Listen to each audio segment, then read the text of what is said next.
Hey folks, and welcome back to Glenn and Adrian's Rock Talk. That's Adrian. And that's Glenn. And today we're going to talk to you about Janis Joplin, a San Francisco late 60s phenomenon that was Janis. We're going to do the last song on her last record called Get It While You Can. This was a song that kind of, for some reason, it feels like the right song to end her career with because, of course, she passed... during the recording of the album, I think. Yeah, she passed and had not finished all the vocals. So there's one track on there without her vocals that they said, well, we're going to put it on there anyway. It's a fantastic record. It really suits her. This song is all about grabbing the glory and the gusto while you have the opportunity to do so.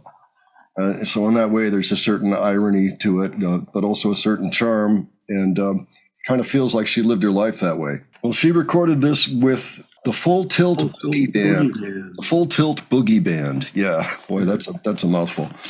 Yeah, the last band that she had. I've always thought this was a poignant track, and yet you get all of the Janis power in it. So, Adrian, have you seen any video of Janis performing before outside of Monterey Pop or Woodstock or anything like that? No, just Monterey and Woodstock. Yeah, okay. So I believe this one's from the Dick Cavett show, and it would have been June of 1970. So without further ado, let's take a look. Raquel Welch shortly, but first, Janis Joplin. Again, hey up.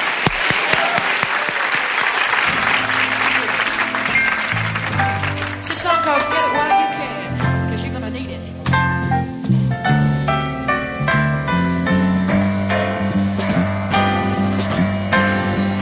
In this way, if you read the papers, darling, you know everybody's fighting with each other.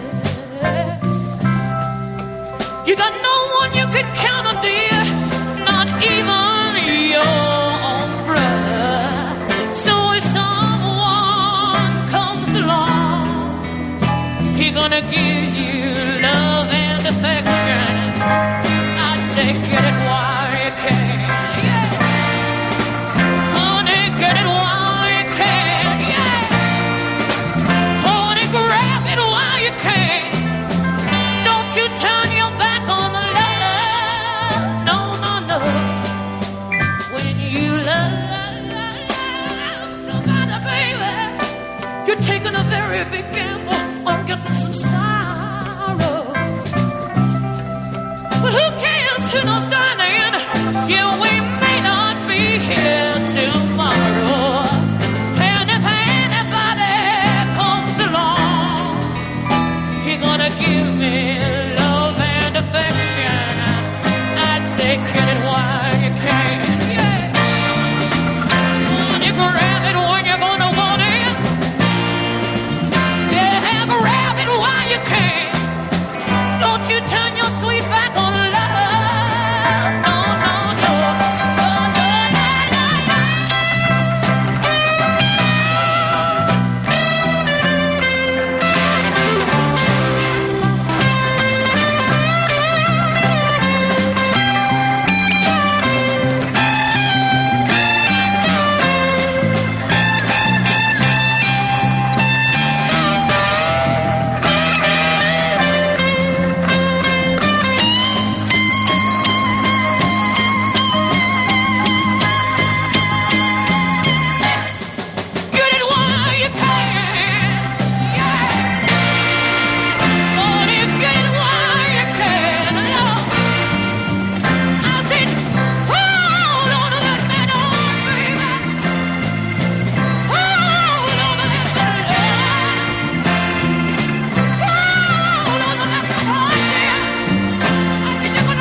feather boas did she have in her hair? It looked like 3.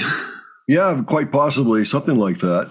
I think I saw a purple one, a green one, and a blue one. So what'd you think in general of her I performance? thought the song was pretty good. The performance was awesome. I think she did pretty well with it. Singing, the other musicians were doing well. So. Yeah. They did a pretty good job. Just so happens I have the Pearl album right here. And I think that I should try to mention everybody that was likely on stage with her there. We have Brad Campbell on the bass guitar, Clark Pearson on drums, Ken Pearson on organ, John Till on guitar, so that's sweet solo, and Richard Bell on piano.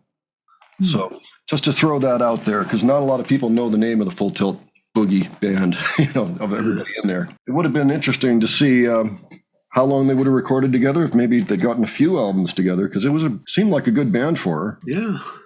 Hard to say exactly. Too bad what happened. Well, rock and roll life is pretty intense. I mean, I think it was at its worst back then, before there were 12-step programs and other support groups and things. So you didn't feel like absolute vermin just for having an addiction, because that's kind of how people were treated back then, and there were no easy solutions. You kind of had to tough it out on your own. So yeah. I mean, I'm glad that she left the legacy of music that she did. She left behind some really great music, and it's worth not forgetting her. It's worth having new singers that are coming in doing blues or soul or gospel or all kinds of other things, straight up rock and roll. Ought to hear Janis, I think. But anyway, this song has always struck me as great, and doesn't get talked about a lot. So yeah, Janis is definitely an original. Yeah, Sure. Yeah. The first person I know of the first woman I know of to sing blues in a rock and roll band. Yeah, she was great in that way. Well, I'm glad we got a chance to come back to Janis, and I'm sure we're going to have to do it again in the future. Folks, if you have any suggestions for us, please leave them below. And of course, if you saw Janis, please tell us about that. I know there are people out there that have. I've met them. So by all means, always interesting. And if you enjoyed this video, please give it a like. And if you enjoyed our presentation, please subscribe. All right. Thanks for joining us. And we'll catch you on the next one. All right. Take care, folks. See y'all later.